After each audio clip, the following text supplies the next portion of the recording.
మేడారం జాతరకు భారీ ఏర్పాట్లు చేస్తుంది రాష్ట్ర ప్రభుత్వం. ఈ నెల 21 నుంచి 24 వరకు సమ్మక్క సారలమ్మ మహాజాతరను ఘనంగా నిర్వహిస్తామన్నారు రాష్ట్ర మంత్రులు సీతక్క, పొన్నం ప్రభాకర్. ములుగులోని ఘట్టం ఆలయాన్ని దర్శించుకున్నారు మంత్రులు. ఆలయంలో ప్రత్యేక పూజలు చేశారు. తర్వాత మేడారం వెళ్లనున్న మంత్రులు జాతర ఏర్పాట్లను పరిశీలించనున్నారు. అధికారులు స్థానిక ప్రజాప్రతినిధులతో కలిసి ఏర్పాట్లపై రివ్యూ చేయనున్నారు. మహాజాతర టైంలో భక్తులకు ఇబ్బంది లేకుండా ఆర్టీసీ బస్సులు నడుపుతామన్నారు ట్రాన్స్పోర్ట్ మినిస్టర్ పొన్నం ప్రభాకర్.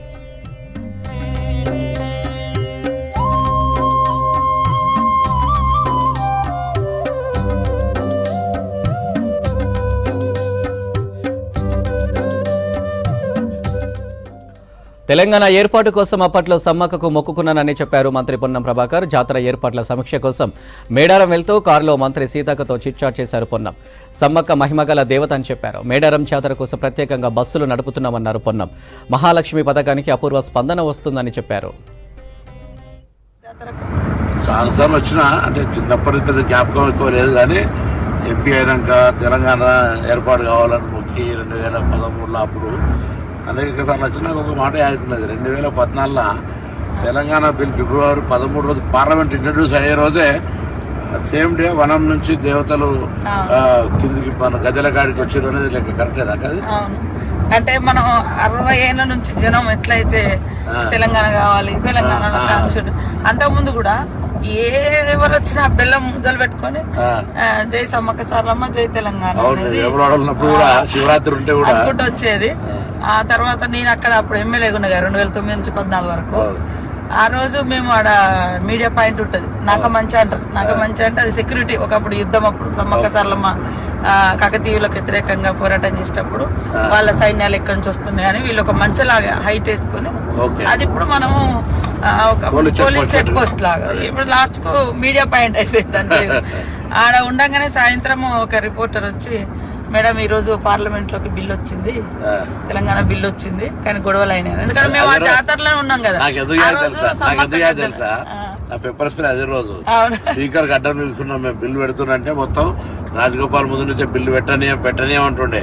ఎట్లా పెట్టనీయరు ఏందనే దాని మీద మేము మొత్తం ఎంపీలు అందరూ స్పీకర్ కు హోమ్ మినిస్టర్ అడ్డం నీళ్ళు ఉంటాం కదా, పేపర్స్ కొట్టిన. అందుకే ఆ రోజే అమ్మవారు వచ్చి మాకు, ఎందుకంటే తల్లి అమ్మవారిని విశ్వాసం బాగా నుంచి కూడా అమ్మవార్లను మొక్కుడు. మనం జనరల్ గ్రామ దేవతలు వీకర్ సెక్షన్ కాబట్టి బాగా ఎక్కువ విశ్వాసం కదా. సో అదే రోజు నాకు తెలుసు పెప్పర్ షో కొట్టడం మనం బచాయించడం అనుకుంటున్నాం. మేమంతా బచాయించడం బిల్ ఇంట్రడ్యూస్ అయింది ఆ రోజు. అది చరిత్ర. అమ్మలు కూడా వచ్చిన రోజు కదా. మాకు కూడా చాలా అంటే ఆ బిడ్డలుగా తర్వాత ఆ ప్రాంతం గారే మన దేవుడి మొక్కు చాలా మంది మొక్కుకున్నారు. ఆ మొక్కును ఈ దేవతలు జనంలోకి వస్తూ ఆ అజ్ఞాతంలో ఉన్న 60 ఏళ్ల బిల్లును పార్లమెంట్ లో ప్రపంచం ముందు పెట్టారు. అక్కడున్న తల్లి సోనియమ్మ కూడా వాళ్ళిద్దరు కూడా ఉండే కూడా చేసింది.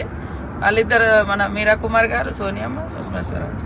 అట్లా చాలా చాలా అంటే మహిమలు ఉన్నది అనడానికి అదొక నమ్మకం. చాలా మంది ఇంతమంది ఆఫీసర్లు అక్కడ పనిచేస్తారు కదా, ఎవ్వరికేం కదా, అందరు మంచిగా అంటే సంతోషంగా మళ్ళీ అందరు ప్రమోషన్లతోటి ఆనవాయితీగానే వస్తున్నది.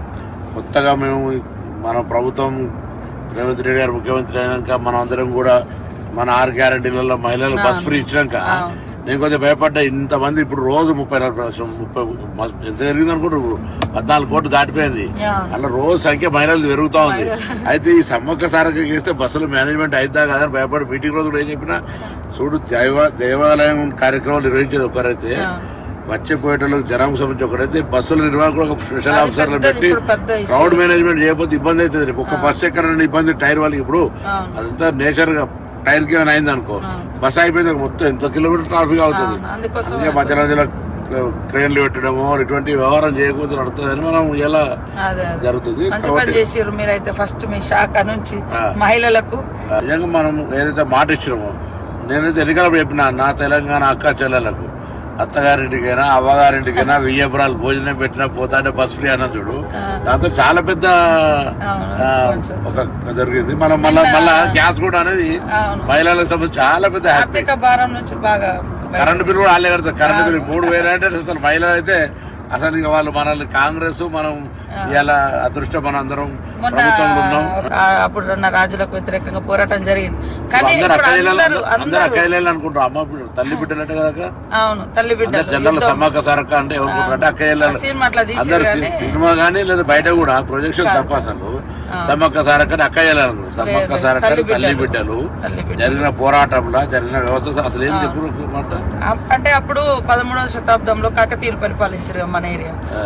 అటు కూడా మన గోదావరి ప్రాంతం అంతా కూడా వాళ్ళ కంట్రోల్లో ఉండే.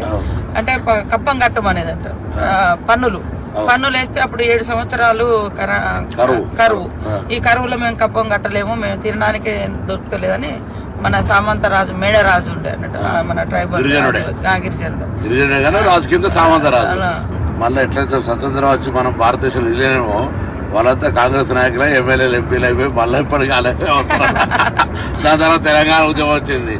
మళ్ళీ ఆననేమో మనం ముక్తి కోసం విముక్తి కోసం అన్నాం. ఇలా నీళ్ళు